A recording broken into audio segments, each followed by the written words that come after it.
It is time.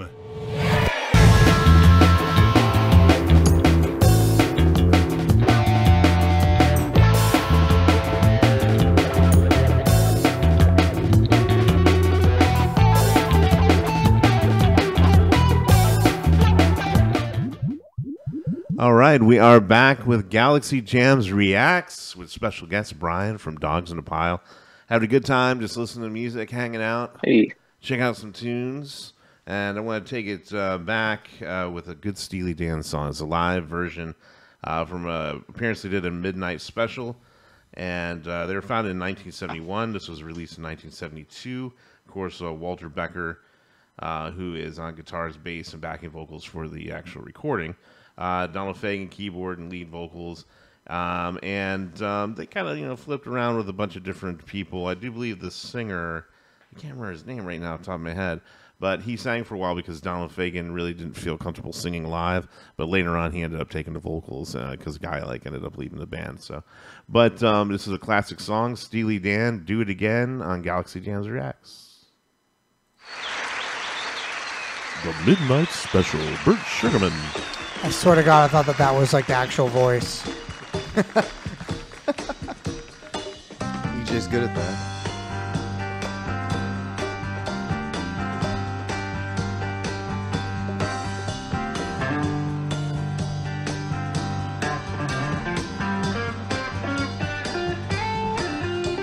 I've always liked the guitars, the way they do leads in these songs are just sick. Just the whole groove aspect of it.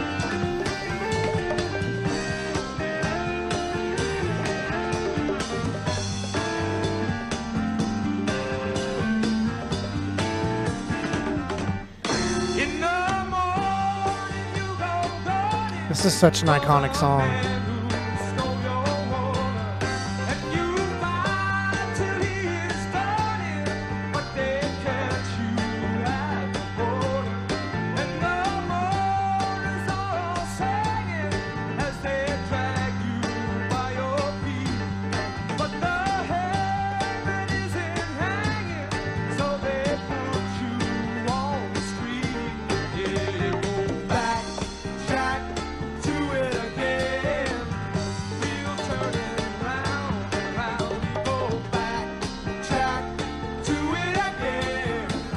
Unisons are perfect.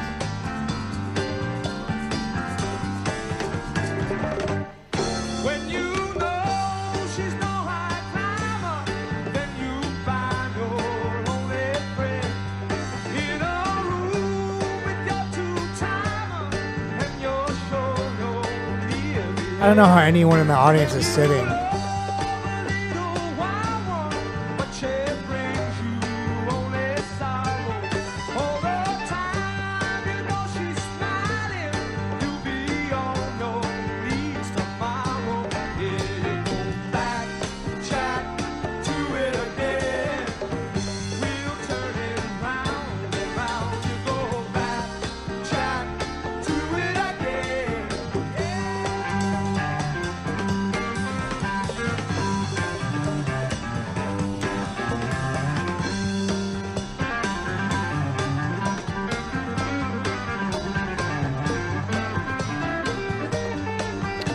Damn.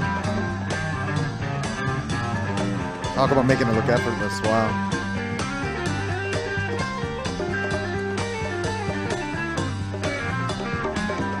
And doing it wearing that shirt.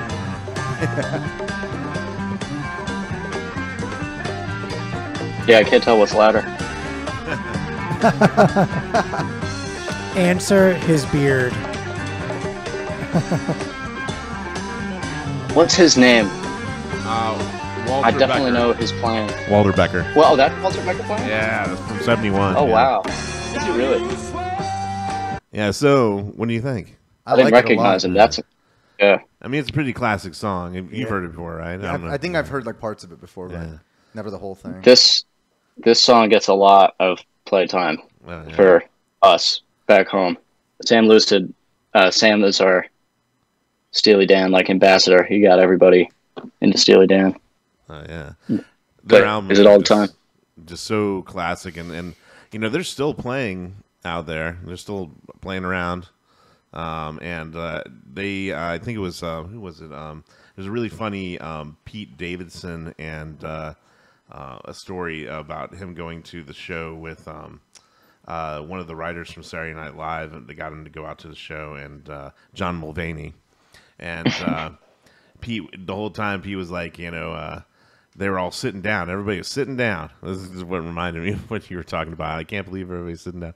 And everybody was sitting down, and then suddenly Pete was like, I don't even know what this band is, but I can't sit down. So he started dancing, and they ended up getting the whole crowd at Radio City Music Hall to get up and start dancing and slaying out to that's sick. Steely Dan. Oh, yeah, that's story. epic. You should look it That's up. It's cool. I think John Mulvaney talks about it on a late night talk show. He's hysterical. Yeah. Let's get back to it.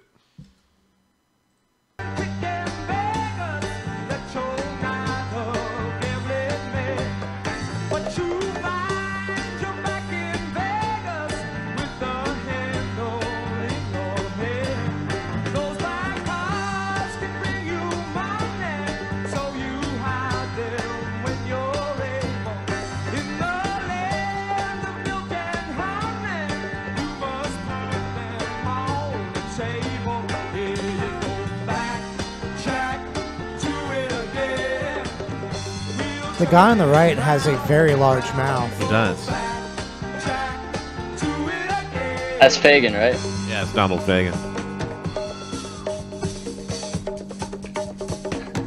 Dude, the guy in the congas is just going ham.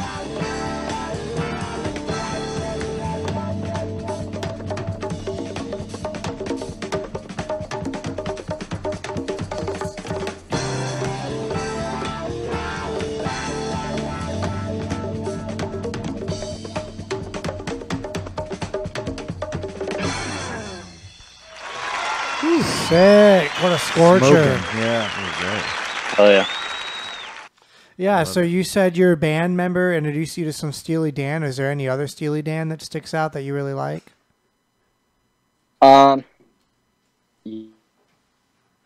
Yeah, I mean, we've covered Green Area, which is a great song, and I love all of Gaucho and Royal Scam. Songs like Kid Charm Oh, and so stuff like you that. guys Like covered you guys incredible covered it songs, yeah. before. in Asia.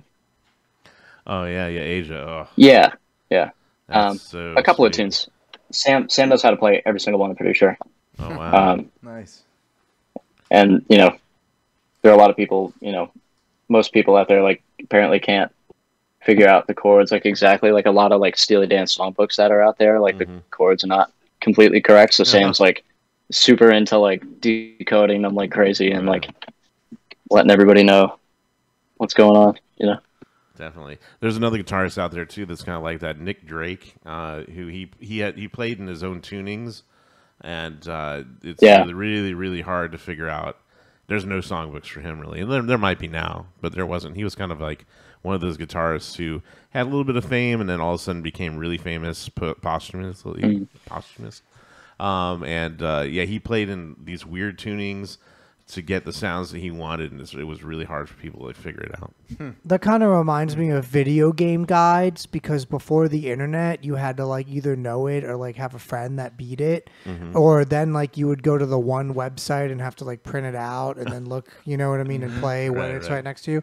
And so or like a book or something. Exactly, yeah, exactly. An actual game guide. So I think like doing, learning how to play these songs, it was like that before. You either had to like literally sit there by yourself and do it, or you had to go and like find a book in a store that taught you how to do it. And now like you can get it anywhere. Yeah, look it up on your phone. Right. Crazy.